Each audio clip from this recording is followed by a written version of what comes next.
Baik,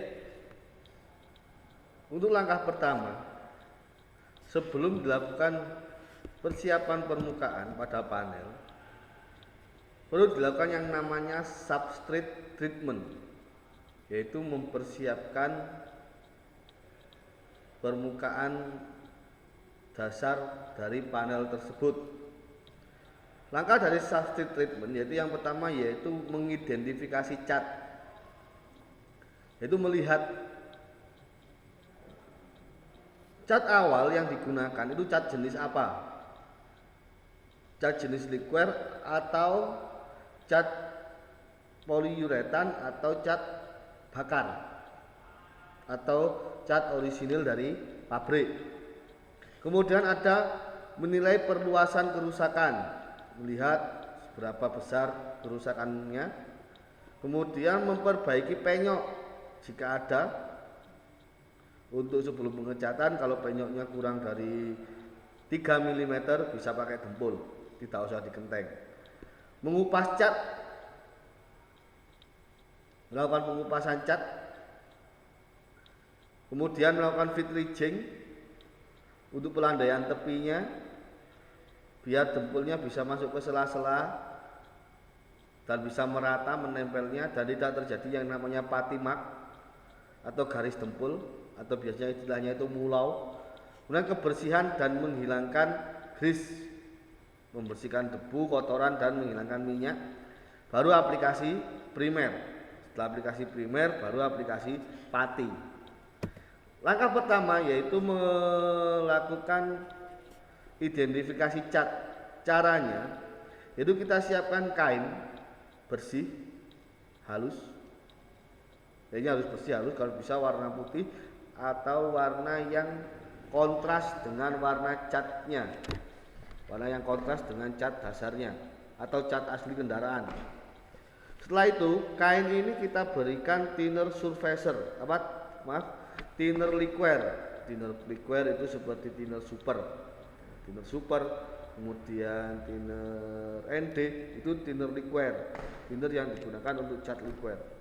Setelah kita gunakan kasih kain cat tersebut, kita basahi dengan thinner, kemudian kita gosok-gosokkan ke permukaan cat. Setelah itu kita lihat catnya itu luntur apa tidak pada kain. Kalau catnya luntur berarti cat awal pada kendaraan tersebut memakai cat jenis liquer. Kalau tidak luntur berarti cat yang digunakan bukan cat liquer, bisa cat poliuretan atau PU atau cat bakar atau cat orisinil pabrik. Nah, tujuannya apa melakukan pemeriksaan cat ini?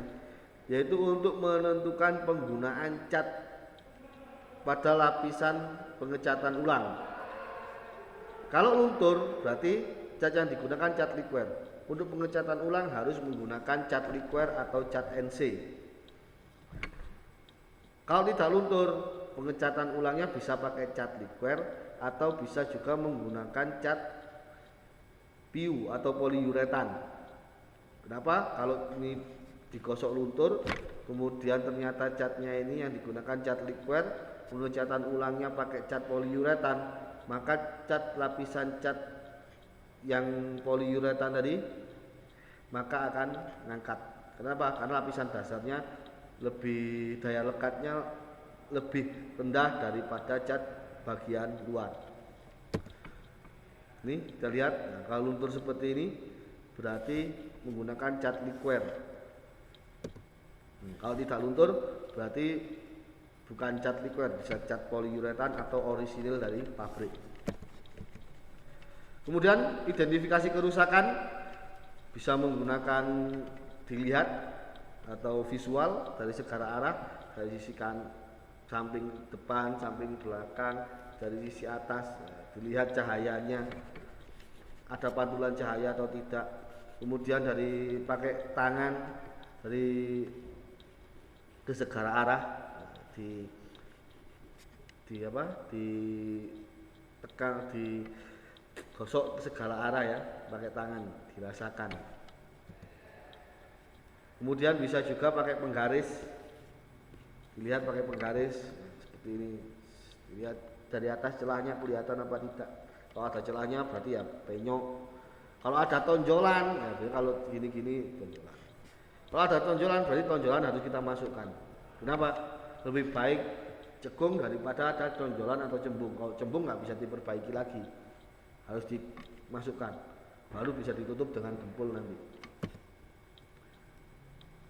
Pengamplasan cat, mengamplas cat dengan menggunakan single action sander. Nah, dari kalau cat awal yang digunakan ternyata cat liquid, kemudian pengecatan ulangnya itu mau cat biru yang kualitasnya lebih bagus, maka catnya semua harus dihapus, harus diamplas atau dikerok semua catnya, baru bisa digunakan cat liquid atau cat poliuretan. Pengosokan dengan menggunakan amplas 80 menggunakan single action sander atau sander gelak tunggal. Ini cara mengupas cat. Sudutnya 20 derajat.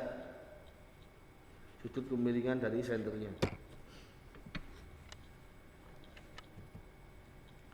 Kemudian fit ridging pelandaian tepi menggunakan double action sander. Amplasnya yang umum digunakan yaitu antara 120 sampai 240.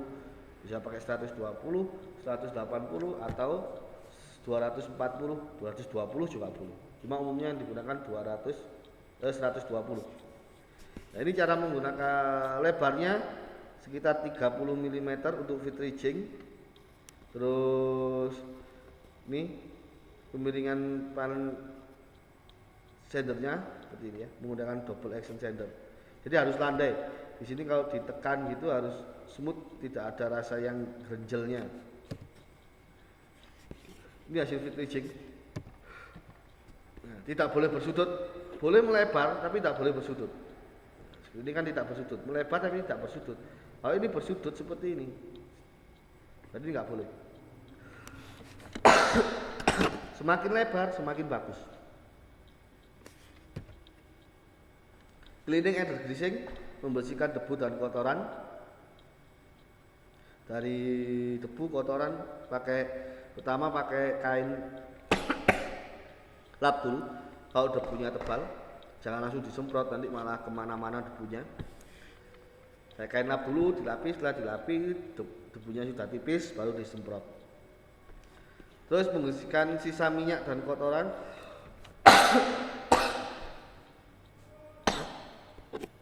Nih, setelah pakai kain lap, kemudian kain lap biasanya gandengannya dengan setelah disemprot pakai air gun baru dibersihkan dengan yang namanya teklut atau kain seperti kasa yang ada minyaknya atau cairannya untuk menempelkan debu pada kain tersebut, namanya teklut.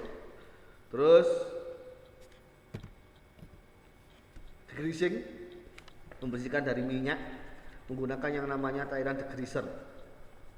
Jadi pakai dua kain, satu kain kering, satu kain basah yang sudah dikasih degreaser.